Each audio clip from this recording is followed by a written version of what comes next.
गहन समर्पण होता है प्रेम, और हर गहन समर्पण में गुलामी और तानाशाही के बीज मौजूद रहते हैं। जैसे ही ठीक सा खाद पानी मिला, अनुकूल परिस्थितियां बनी कि प्रेम के बगीचे में तानाशाही की नागफनी जड़ पकड़ लेती है। जान छिड़कने वाला प्रेमी अपने साथी पर एक छत्र कब्जा कर बैठता है।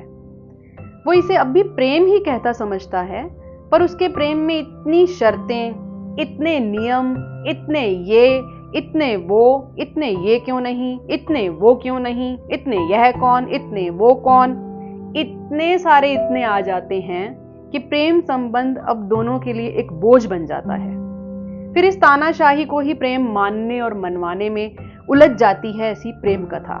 प्रेम तिरोहित हो जाता है, संबंधों की निर्मम तानाशाही रह जाती है उसकी जगह। बस। नमस्कार दोस्तों, आज जिस उपन्यास की बात आप सभी से करने वाली हूं उसका नाम ही बड़ा दिलचस्प है, और वो उपन्यास है एक तानाशाह की प्रेम कथा। इस उपन्यास को ज्ञान चतुर्वेदी जी ने लिखा है और राजकमल प्रकाशन के द्वारा इसे छापा गया है। साथियों, इस उपन्यास में ज्ञान चतुर्वेदी जी 5 तानाशाहों की बात करते हैं। पूरा उपन्यास ही प्रेम की तानाशाही, प्रेम में तानाशाही और तानाशाह के प्रेम के इर्द गिर्द घूमता है। जिन 5 तानाशाहों की बात ज्ञान जी इस उपन्यास में करते हैं, उसमें पहला तानाशाह है राजा, जो अपनी पत्नी से काफी प्रेम करता है। लेकिन कब वो प्रेम तानाशाही में बदल जाता है, ना तो उसे पता चलता है ना उसकी पत्नी को। दूसरे तानाशाह हैं रस्तोगी जी। रस्तोगी जी की पायल से लव मैरिज हुई है। इस लव मैरिज को साथ लेते लेते प्रेम में तानाशाही को बहुत ही बेहतरीन तरीके से दिखाते हैं ज्ञान चतुर्वेदी जी। तीसरी तानाशाह है पूनम जी। यहां ज्ञान जी ये क्लियर करते हैं कि तानाशाही का कोई जेंडर नहीं होता। तानाशाह पुल्लिंग भी हो सकता है, तानाशाह स्त्रीलिंग भी हो सकती है। तो तीसरी तानाशाह पूनम है, जिसका पति है कुशल। इनकी भी लव मैरिज हुई है, प्रेम विवाह हुआ है। अब यहाँ किस तरह प्रेम में तानाशाही या प्रेम की तानाशाही चलती है, बड़ी रोचक आपसी बातचीत के द्वारा इस उपन्यास में आपको देखने को मिलेगा, पढ़ने को मिलेगा। और चौथा तानाशाह है देश का बादशाह, जिस देश में पहले 3 तानाशाह रहते हैं।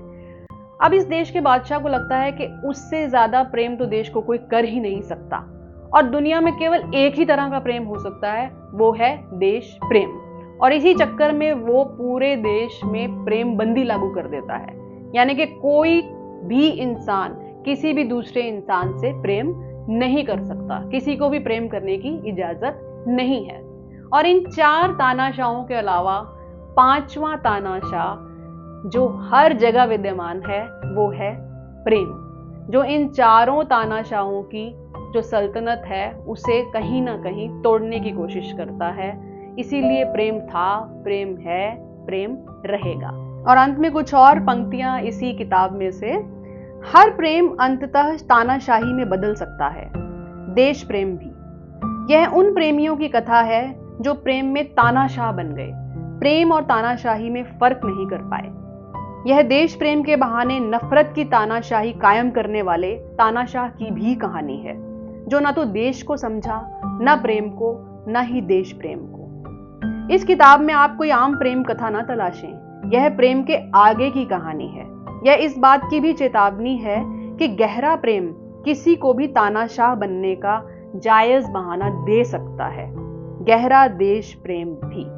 तो बहुत ही बेहतरीन व्यंग्यात्मक शैली में लिखा गया ज्ञान जी का ये उपन्यास एक तानाशाह की प्रेम कथा, आप जरूर पढ़ें। इससे पहले मैंने ज्ञान जी का उपन्यास पागल खाना पढ़ा था, वो भी बहुत ही कमाल का उपन्यास था बाजारवाद के खिलाफ, और ये उपन्यास तानाशाही के खिलाफ है। इसे आप जरूर पढ़ें।